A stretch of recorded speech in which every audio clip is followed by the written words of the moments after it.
Out here on my own. Have you ever felt that way?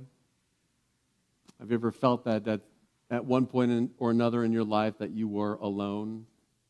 That you felt like there was nothing else around you? And yet, at that time, there was Spirit. Even at that time, there was infinite source. Even at that time, there was abundance. The winds of change are coming. Do you feel it? You know those winds that come in right before the storm? Do you know those? Yeah, those winds that come in, it's like, oh, here comes the storm.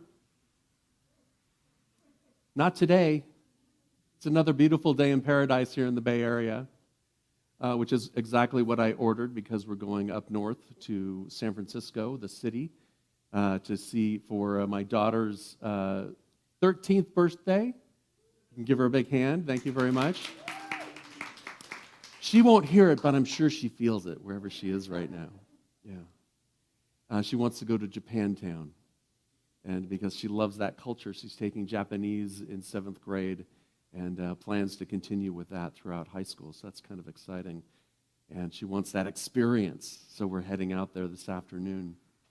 And yet, there is change.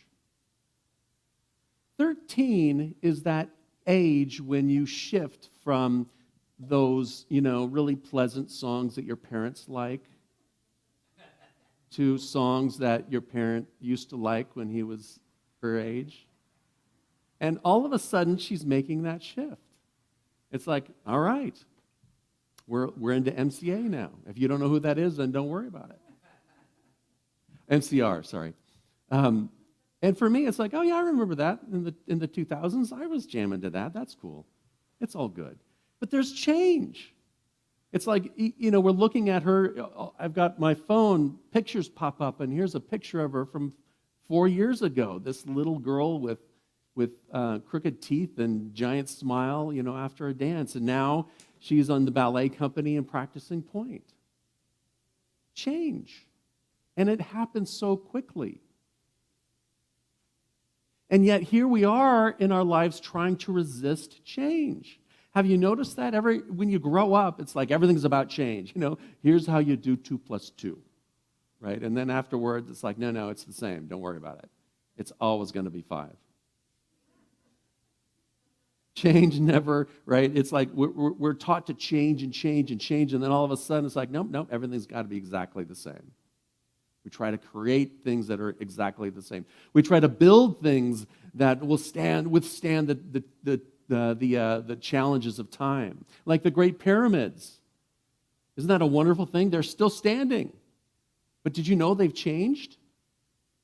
They're not what they were when they first built them. They've withstood robbers and thieves and sandstorms and time.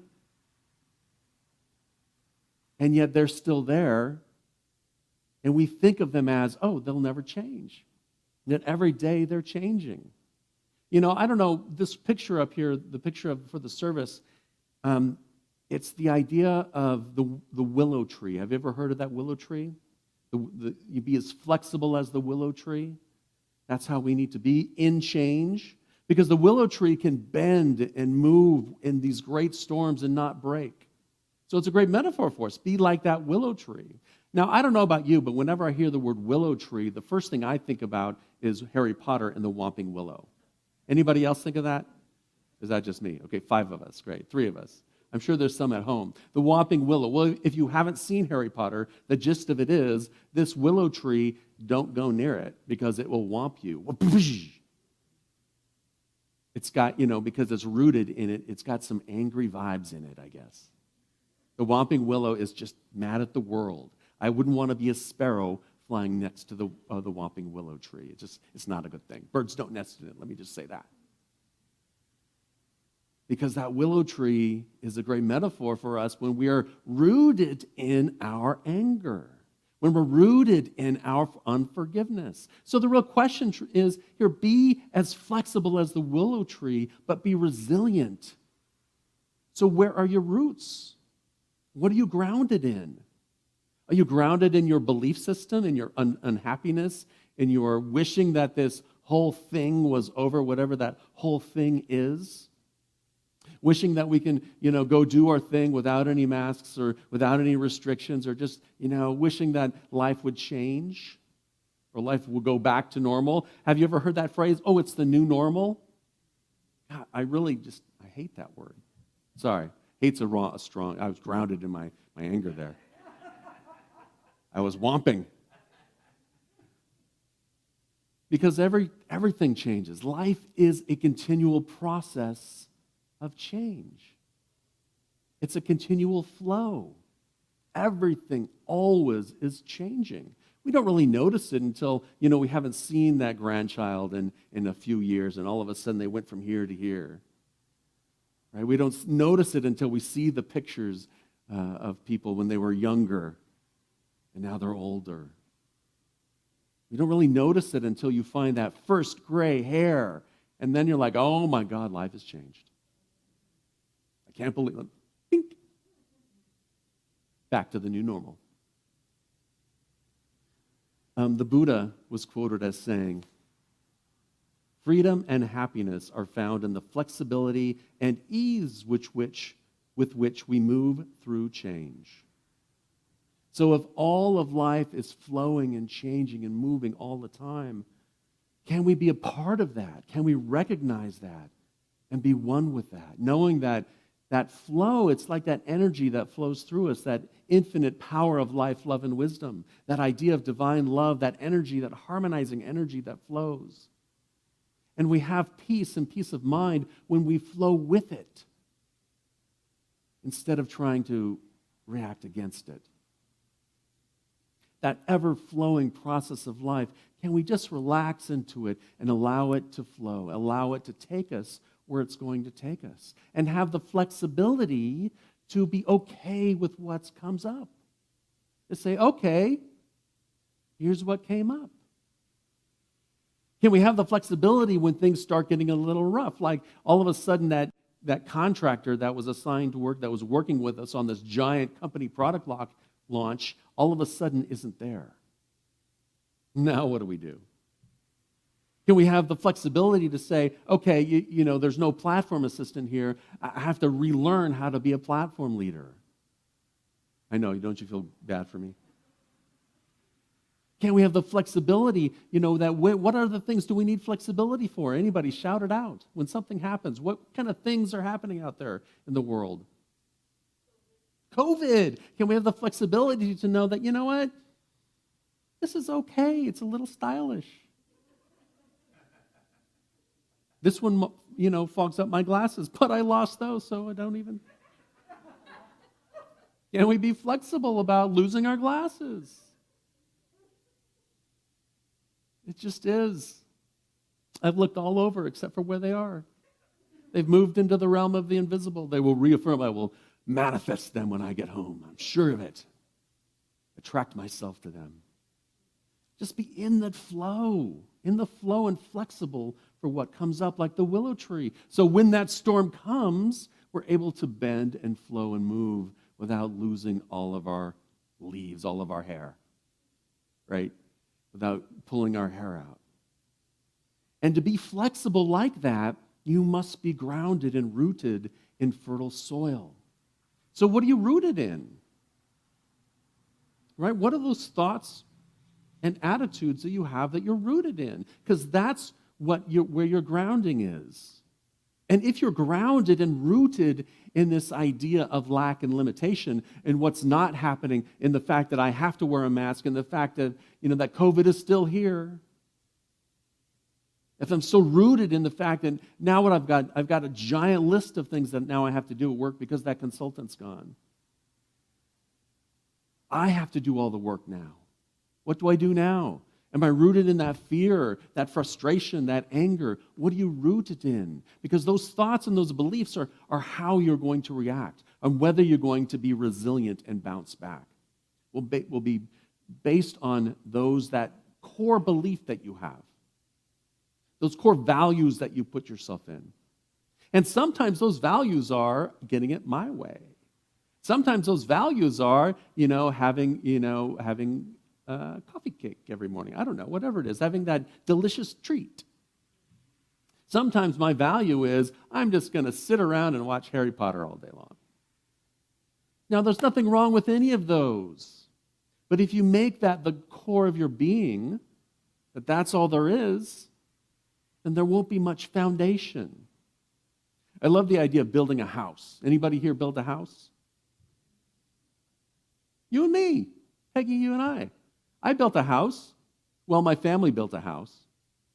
I built the thing that I built, and I could put my name on and hang my little plaque on, was the pump house, because there was a well and there was a little house that goes around the pump house. It's smaller than an outhouse, but we built our own house, most of it. And what you do is you plan and you work for it. Then you have this perfect idea of what this house is going to look like. You have these blueprints. This is exactly what's going to happen. And then what happens? You build the first floor, and mom looks out and goes, so this is going to be a wall? I want a window right there, because it's overlooking the whole valley. And then we have little changes here and there. We got to move I want to plug over here, not over there. So we make little changes. And then what do you have afterwards? You have your blueprints, and then you have your as-built blueprints. Every building has one, even this building. It's like when Kent and I are looking for, trying to figure out where the wires are. Apollo and I are trying to figure out where all of these speaker wires go. We're looking at the blueprints and going, yeah, nope. Where's the as-built blueprints? Nope. So sometimes things change and we have to be flexible. They don't come out exactly how we want them to be. But you know what the house is built on? Solid foundation. We don't build it on the side of a cliff that we know is going to erode away and slide down. Right? We build a house on solid foundation. Even the houses that are built today, even the skyscrapers that are built today, are built with flexibility in mind. To weave and to flow as the earth moves, as the wind blows. To be like a willow tree. So where are you planting your roots? In solid foundation, in the Spirit of God. Oh, I gave it away. I was going to test yours later on.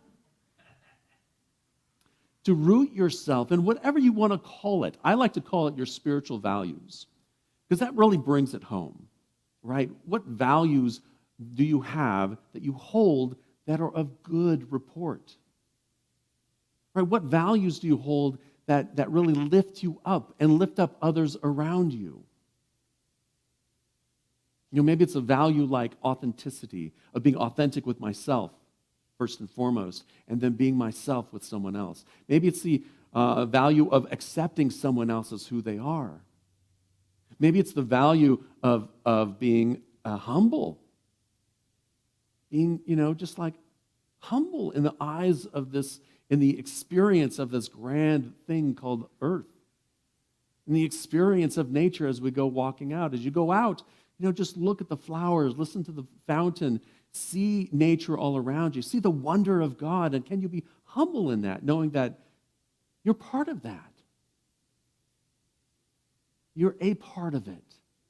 And at the same time, the value of empowerment, of knowing not only are you empowered, are you a part of it, but you're also the expression of it. And with that expression, you can express all that you can be, that infinite spiritual power, itty bitty living space called this body. Yet here we are as spiritual beings here to express. I don't know, I'm just like on my kids, they're my kids' movies. That's it, we'll leave it at that. All of my quotes come from movies, so if you can figure them out, write them down. There'll be a prize afterwards. I don't know. Can we be flexible and yet resilient? And the way we become resilient is by grounding ourselves in spirit, by allowing their spiritual values to be at our core, so that when the storm comes, we revert back to simplicity. Just be simple. Okay, what's the easiest path? How can I move through this with ease and grace? Use the spiritual power and spiritual ability of acceptance. This is just what is right now. It's passing. It will change. Because everything changes in the world. And live that simple power of, I'll call it compassion. Compassion for yourself. Yeah, sometimes it's not so fun. As the Daily Word said, sometimes they're unhappy experiences. So have compassion for yourself in that. It's okay to feel upset. It's okay to feel sad. It's okay to just be disappointed, because that's just the blowing wind. But don't make that disappointment your roots. Right? Your roots are spirit, are love and compassion and joy and oneness, and knowing your strength, knowing your will, your ability to move through it, to withstand it, and be that peaceful presence. This is from Lao Tzu, who wrote in the Tao Te Ching. Simplicity, patience, and compassion. These three are your greatest treasures. Simple in action and thought, you return to the source of your being. Patient with both friends and enemies, you accord with the way things are. Compassionate towards yourself, you reconcile all beings in the world. When the storms come, that flexibility and resilience is met with simplicity. Don't try to overcomplicate it. Right? You may have had a complicated plan to build this building. Let's just simplify it. What's the next simple step? Have patience. It's okay. It may be difficult. Others may be acting like a whomping willow tree. Allow them to whomp, just don't get too close. And have compassion. Have compassion for yourself in the situation. Have compassion for the whomping willow tree. It just doesn't like people treading on its roots. I'm convinced that's it. Deep down inside, there's an acorn of... Okay. Simplicity, patience, and compassion. Bring forth your spiritual power. Bring forth your spiritual values. Become rooted in that. And then whatever comes along will come along and will go. Because after the storm, there's always a bright day. After the storm, the willow tree stands beautifully, back in its original shape, ready to receive that which the world has to give to it. Be like that willow tree. Be resilient and flexible. Our affirmation is on the screen, and I'm going to affirm it and then invite you. I'm going to say it and then invite you to affirm it with me. I am flexible and graceful. Oh, sorry. I am flexible and gracefully adapt to life's twists and turns. Grounded in spirit, I am resilient in my spiritual power. Would you affirm that with me together? I am flexible and gracefully adapt to life's twists and turns. Grounded in spirit, I am resilient in my spiritual power. Feel that resiliency within you. Feel that energy within you. Feel that groundedness. And practice that. Sink those roots deep into that experience. And when the winds of change come, you'll know to just sink down into the earth, sink down into those spiritual values. And you'll be able to be flexible and resilient as that storm passes by.